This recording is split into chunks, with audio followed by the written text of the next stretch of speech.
Welcome. You're listening to the 365 Firsts podcast, a show filled with stories of experiencing first times and all the fun, growth, unknowns, and excitement that go with them. It's also the place to get expert advice, motivation, and inspiration to get in on trying new things. And now, here's your host, the master of first times, and chick you're trying to keep up with, Ann Bernard. Yes, indeed, I am the chick you want to keep up with and the voice you want in your head because I am the voice that tells you you can. Welcome to another episode of the 365 First podcast and Expert Advice Before Your First Time series. I am your host, Ann Bernard. Something very important to do while on your journey of first time and new experiences is to keep an open mind and a high level of curiosity to explore and discover things you might have never heard of or aren't familiar with at all. It's also why I do the show, to introduce you to new experiences and set you up for success to give it a try. Honestly, before meeting Jamie, I had never heard of animal Reiki. So, if you've never heard of this before now, I'm sure you're in good company. But I'm glad you're here to learn about something new. My guest to give you expert advice before your first time doing animal Reiki is Jamie Lee. Jamie has over 18 years of experience with Reiki. She's certified to teach the Let Animals Lead method. She founded Animal Bonds to elevate the lives of animals by helping people understand and honor animals' natural wisdom. She believes animals enlighten us spiritually through our experiences with them. Jamie is active in local animal rescue. She provides pro bono Reiki services to animal rescue groups, shelters, and sanctuary. She also provides Reiki session scholarship for animal rescuers so they may continue the important work of saving animals' lives. Jamie is a member of Shibumi, the International Reiki Association, and the Shelter Animal Reiki Association. She's on the board of directors for Wendy's Ranch and Rescue Animal Sanctuary in Overton, Nevada, where they specialize in rescuing pot-bellied pigs and other farm animals. Welcome to the show, Jamie. Thank you. It's a pleasure to be here, Ann. All right, well, let's get started. If you can please share, I read this in part of your bio on your blog and really loved it. It seems like a really great story. So if you can share the experience that really marked you and inspired you to start working with animals. Absolutely. Well, as a child, I always loved animals, and I grew up with all kinds of animals, cats, dogs, frogs, lambs, you name it. But I think is when I discovered that animals really have power to heal us was just before my 13th birthday, like 2 weeks or so before then. We were living in Rapid City, South Dakota. And that was the night of one of the most deadliest flash floods in U.S. history. As a matter of fact, it's still on the top 10 list for deadliest flash floods. There was a cloudburst that dropped 15 inches of rain up canyon, and that caused a 50-foot wall of water to roar down the canyon. It broke the dam, the city, just above the city. It destroyed homes. It took our home. It took the lives of 200 people. And all of my pets died. So at the age of 13, I found myself homeless with my family. At least we didn't lose family members. But all my pets had died, and they were like my family. And all we had were the clothes on our back. I had a pair of jeans, a T-shirt, and I was barefoot. And that's what we were facing. And it was a horrific time. You had to go find clean water and you had to go take shots. And when the radio finally came on, it was just a list of the missing and then a list of the dead. And I remember when the first song on, I don't even know, it was weeks afterwards. And the first song I heard, my sister and I were both ecstatic because there was music being played finally. But what occurred is some friends realized that I was in a bad way. And I was very depressed and sad for losing all my animals.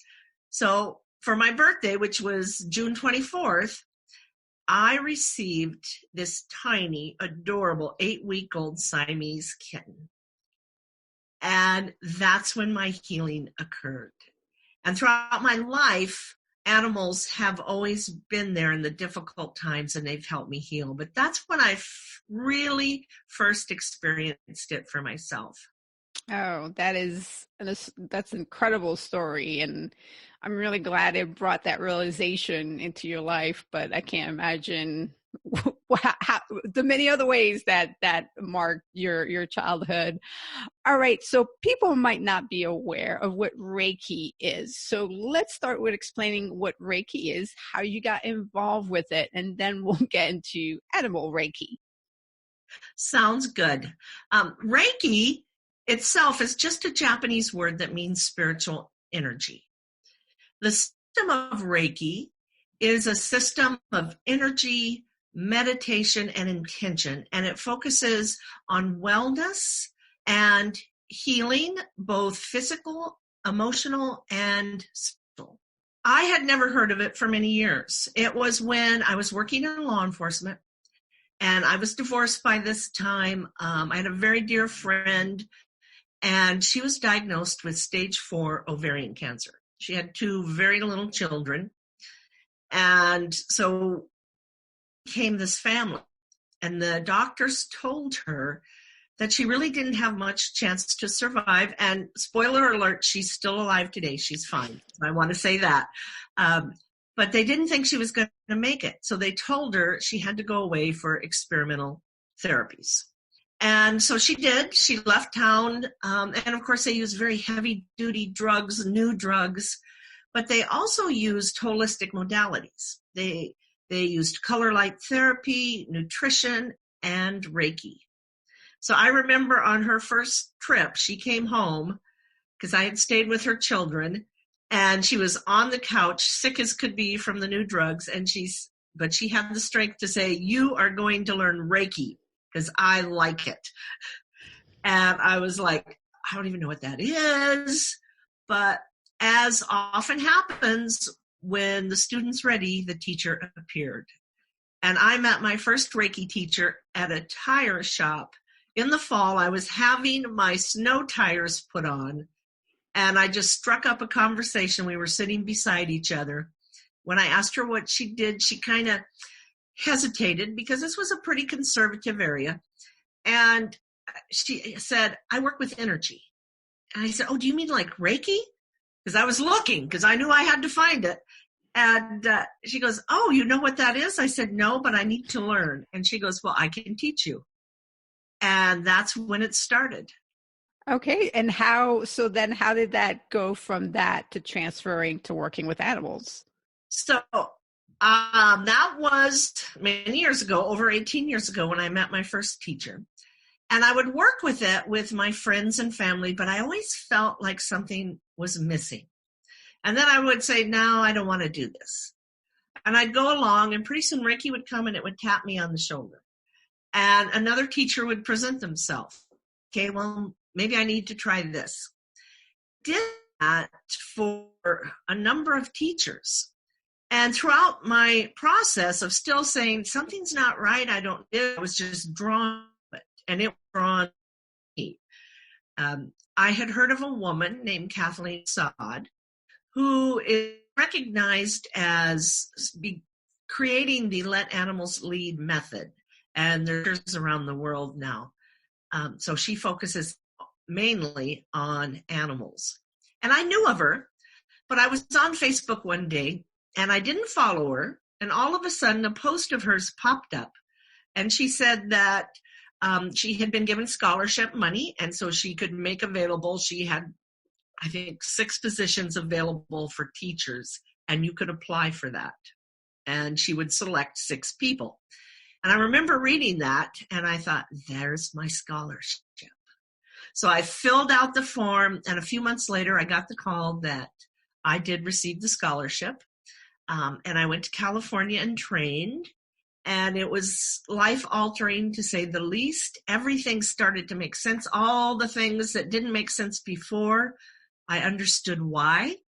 And since then, my entire focus has been on animals and the people that love them, because frankly, we have to work on the people many times to help the animals.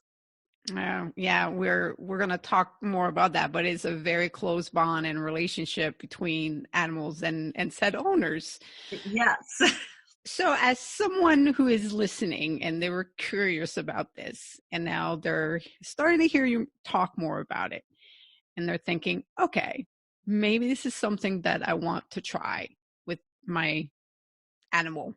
Does it matter what kind of animal it is that they have? No, it does not matter what kind of animal. Reiki works for all living beings. Okay. So, works for my animal and I. What is the first step? What do I do? The first thing you want to do before you hire anyone, there's things you can do. You can bring someone in to your home, or you can learn it yourself, because it really is simple to learn, but it does take practice, of course.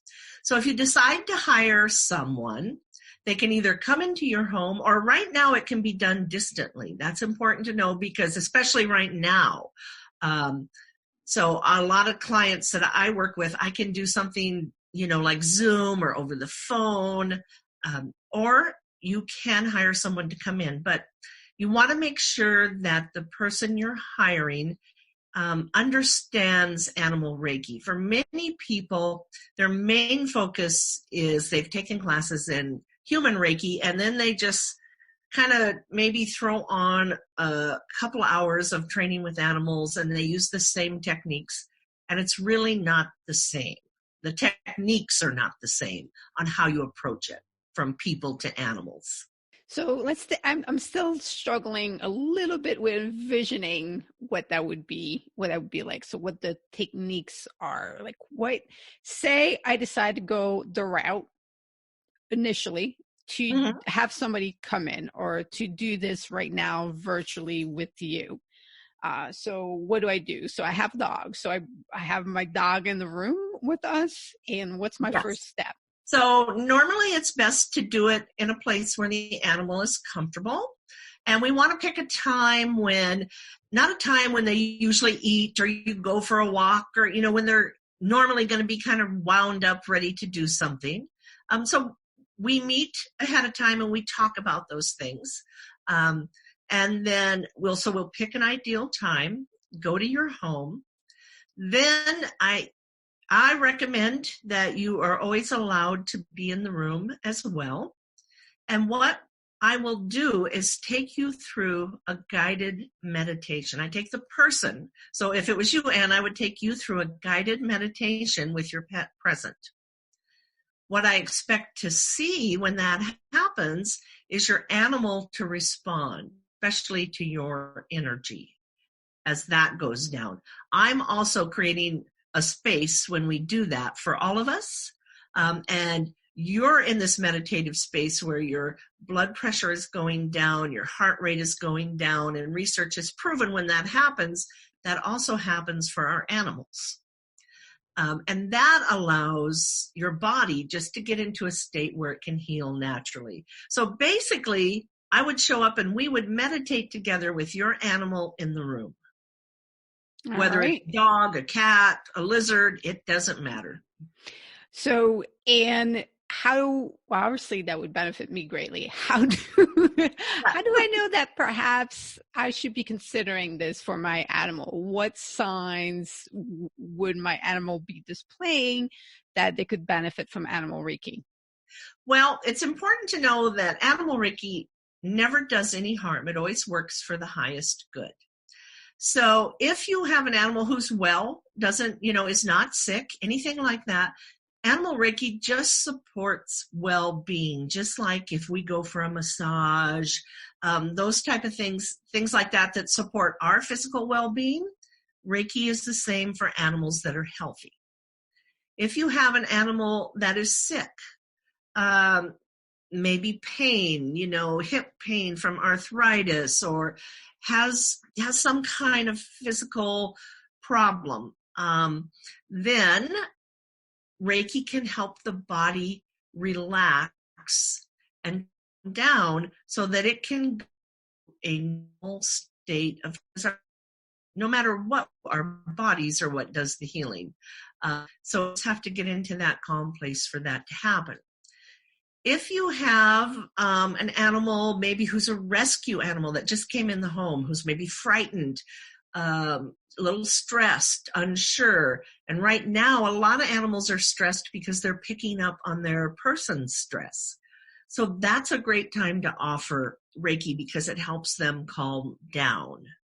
And then, of course, if your animal is in hospice or in that transition stage, Reiki is extremely powerful in helping the animal deal with the fear of the unknown. It's picking up, the sadness and fear of the caregivers, the owners, and it also helps the caregivers through that very emotional, difficult time. Yeah. Now, what if my animal has behavioral issues? So behavior issues, interesting enough, it would probably require training in addition. And many times behavior issues are brought about because they are mirroring what's going on with you. And sometimes that can be hard for people to hear, but I've seen it so many times. I was at an animal sanctuary, or actually it was a shelter, and I was offering Reiki to the animals, and I was getting ready to leave when the manager came up and said, "Can you just wait? My friend is here. Her dog has cancer, and she could really use some Reiki." So I said, "Absolutely." And we went outside in this great big pen area, and we were standing out there, and the dog came out, and it was a big dog, like a lab size. I can't remember the exact size, but it was running circles around that perimeter. And I was just almost off balance, and I knew there was no way that dog was going to accept Reiki. It was just too focused on running around. And then when its owner, the young woman, walked up to me, she was the same way. She was like, "I don't know what I'm going to do. My dog has cancer. It has to have surgery. This is my first dog. I've never had a dog die before." And she was going as fast as her dog. So all I could do was I asked her to sit down and, "Can I offer you Reiki?" And she looked at me like I was nuts, but she agreed. And within 30 seconds of putting my hands on her, her dog came over and laid down at her feet. So some behavior issues, you're going to need additional training as well. But Reiki will certainly support the environment for that to happen. Yeah. And if you're a pet owner, especially dogs, you already really probably are aware of this, that your dog, your pet, does reflect, their behavior really does mirror your own. So yeah. I shared a story with you about little man being antisocial. And when that was pointed out to me, I was like, well, it's not a shocker because I'm not exactly the most social person, especially when it came to people coming into my space. I did not like having people in my space. So little man did not let people into my space, into his space, our space. And when that changed for me, it also changed for him. And that changes his behavior. So I can definitely see it. Back in the day when little man and I were going through some difficult times, that animal Reiki would have been of great help to both of us. And so that's really wonderful. Now, you mentioned that people can, in fact, do it themselves. They can get training from you and then learn to do it themselves. Yes. What does that look like, and what does that entail? So when I have classes for people to learn, we usually do this over 2 days. The first day is to learn the meditations, the history, the techniques, the intentions, and the precepts. So the precepts are kind of a spiritual guideline on how to live your life. And it's a very spiritual based program, but it's not a religion or anything like that. So we come, we practice on each other. They learn how to work on themselves, how to work on other people, and then they learn how to approach animals. And then the next day, we go out to Wendy's Ranch and Rescue, which is the animal sanctuary in Overton, and they spend all day working with the animals, but I say learning from the animals because they really put into practice what they've learned there. And the animals have a lot to teach us. What a splendid opportunity and experience that must be. I would love to go out there once we can again. Once we can go, yes, it's to do that. It's 10 acres. It's green. It's like a breath of fresh air. It really is. So because you do work in shelters and sanctuaries with the animals there, what have you noticed from the animals? Like, how do you know it's working for them? There's telltale signs. A lot of times what you notice, what I've seen is animals, when they start to accept, they get very soft eyes. They drop their heads. The horses kind of do the mouth thing where they start sticking their tongue out and moving their mouth around. They may lay down. But with animals, they move in and out of the energy. And I had an experience where this animal taught me, I didn't even know. I was at a sanctuary and I was just visiting. It was an open house thing. So I didn't tell them, that I was doing Reiki or anything. And I went up to this horse and I just offered Reiki. And the horse came up and was asking for me to put my hands on its head. So I did. And we were doing that for about 10 minutes. And then the horse moved clear away, just all on the other side of the corral. Now, I could have read that as, oh, well, they're done. They don't want anymore. But I know that animals move in and out of the energy and they have to take breaks and they come back. So I just kept offering Reiki, and I usually will for at least to make sure they really are done. And all of a sudden, this horse just started backing up towards me. His butt was just coming right there. And so it was right in my face. And I'm like, I think you want it in your hips. So I put my hands on the horse's hips, offered Reiki. We were like that for another 10, 15 minutes or so. And then the horse did go and went into the barn and it was done. As I was leaving, I told the owner about that experience and she said, oh, she was a rodeo horse and she has really bad hips. Oh, wow. So she was showing me where she wanted the energy to be. That's incredible. And wow. Animals will do that. So they're all unique, but there are little signs, like when they position their body a certain way. But they do get normally very relaxed. Heads go down. They may even fall asleep on you. Doesn't mean they're not accepting it, but they are definitely relaxed with it. That's incredible. Now, if I want to do this with my animal, my pet, and I'm not a meditating kind of person, is that going to hold me back? Is this a challenge? Should I learn to meditate first before even considering Reiki? Or can you teach me? Not necessarily, because there's different ways to meditate. And, I was at the last class I did out at the sanctuary. I told people, I said, just because we're at the sanctuary to offer Reiki, that doesn't mean that we just sit around and meditate. They needed help. So we're going to go and we're going to work because it's our intention that we are here to help the animals. So that's also Reiki. But if you've never meditated, you don't know how, there's the visualization, mantras, there's walking meditations where you just become present and notice everything around you.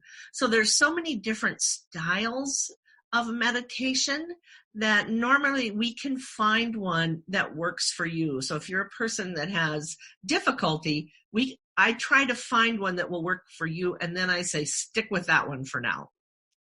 That makes a lot of sense. Yeah, you don't have to learn it all. Yeah.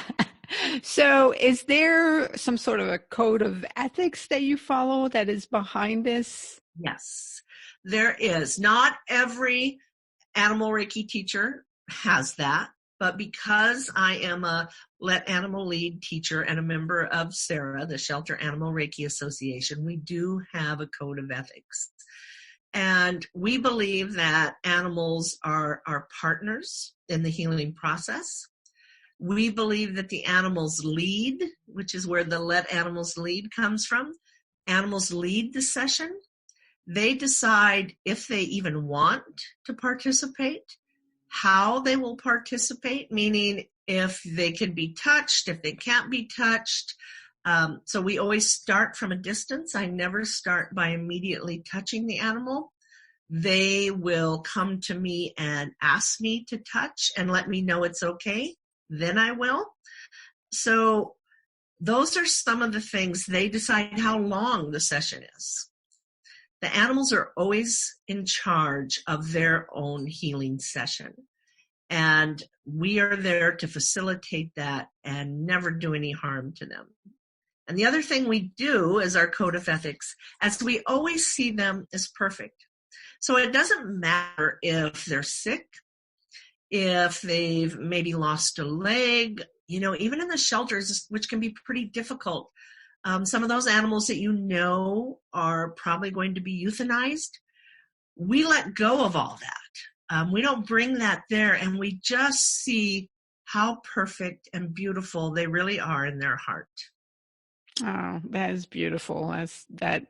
When you mentioned that, that would be so difficult to do that with an animal, might not get rescued, and that would be. And some teachers don't do that because it's too hard on them. And so you have to really know yourself as well. Yeah, because then the animal will pick up on the fear and the emotions that you're feeling, and you're just going to make things worse instead of better. Yeah.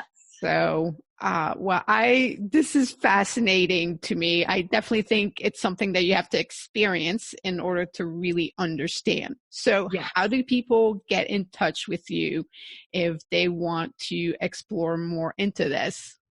The best way, if they have Facebook, is to like and follow my page, because I put everything on there, which is Jamie Lee Animal Bonds. But they can also call me if they just want to talk at 702-232-6289. All right. Now you have an offer for them too, if they want to message you, right? So if they want to kind of try this out and they don't want to let anybody know, or they don't want to talk to me yet, what they can do is I have a free 20-minute guided meditation. This is one that I teach one of the first ones I teach in my class, and this will give them a feel for it. So they text the word guided to 33777, appropriate for Las Vegas, and they will get a link to that meditation. Yeah, splendid. And this will all get added in the post. So as you're listening, you can check the 365firstchallenge.com website, and all that information will be there. So it is now time to play the first time lightning round. All right. All right. So the way that this works, I'm going to ask Jamie some questions, and she will say up if it's something that she's already done. This is similar to how the app works. She will say left if it's something that she's never done, not interested, and then she will say right if it's something that she's never done and is interested in trying. Okay, so I wrote that down. All right, so I am starting with an animal question since. Okay. Raise bees. Up.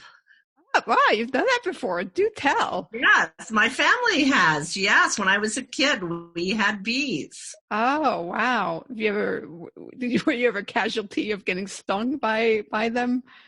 Not by the bees. It was the wasps where I lived you had to watch out for, because those suckers were kind of mean.